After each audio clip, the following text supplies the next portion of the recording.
على الصلاة،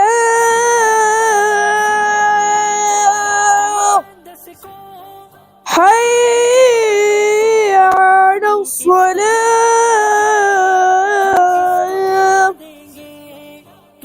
حي على الفلاح۔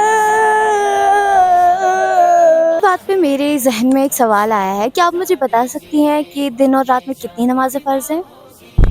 جی بالکل، دن اور رات میں 5 نمازیں فرض ہے۔ چلیے اب آپ ہی بتائیے ان 5 نمازوں کا نام کیا ہے؟ ان 5 نمازوں کے نام فجر، ظہر، عصر، مغرب اور عشاء ہیں۔ اب نماز کی بات چھڑ ہی گئی ہے تو میرے ذہن میں ایک سوال آ گیا ہے۔ آیت، کیا آپ مجھے بتا سکتی ہے کہ نماز وتر کب پڑھی جاتی ہے؟ نماز وتر عشاء کے بعد اور فجر سے پہلے کبھی بھی پڑھی جاتی ہے۔ یہی سن کر میرے ذہن میں ایک سوال آیا ہے کہ آپ لوگ میں سے کوئی مجھے بتا سکتا ہے وتر کو وتر کیوں کہا جاتا ہے؟ کیونکہ اس نماز کو طاق رکعتوں میں پڑھا جاتا ہے۔ جیسے مطلب ہم اسے 3 رکعتوں میں بھی پڑھ سکتے ہیں، 5 میں بھی پڑھ سکتے ہیں اور 7 میں بھی پڑھ سکتے ہیں، اور اگر ہم چاہیں تو ہم اسے تہجد کے بعد ہم اسے صرف 1 رکعت میں بھی پڑھ سکتے ہیں۔ تو اب میں فلک دی سے سوال کرنا چاہوں گی، کیا آپ مجھے بتا سکتی ہیں کہ نماز میں کیا پڑھا جاتا ہے؟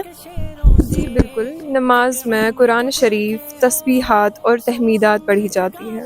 اب میرے من میں بھی ایک سوال آیا ہے کہ آپ مجھے بتائیے رکوع میں کیا پڑھا جاتا ہے؟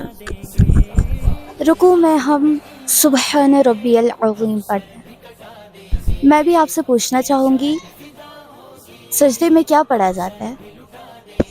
سجدے میں سبحان ربی الاعلی پڑھا جاتا ہے۔ آپ مجھے بتا سکتی ہیں تشہد میں کیا پڑھا جاتا ہے؟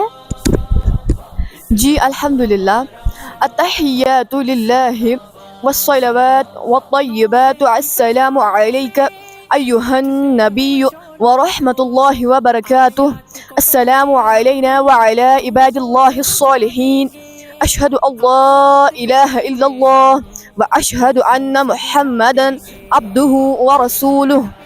اچھا فاطمہ، آپ مجھے یہ بتا سکتے ہیں کہ تشہد کے بعد کیا پڑھا جاتا ہے؟ تشہد کے بعد درود ابراہیم پڑھا جاتا ہے۔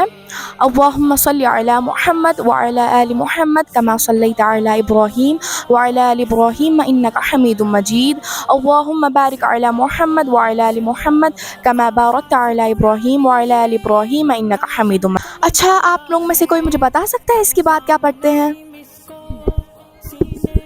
درود ابراہیم کے بعد ہم کوئی بھی دعا پڑھ سکتے ہیں، لیکن اس دعا میں سے سب سے مسنون دعا یہ ہے، اللہم انی ظلمت نفسی ظلما کثیرا ولا یغفر الذنوب الا انت فاغفر لی مغفرۃ وارحمنی انک انت الغفور الرحیم۔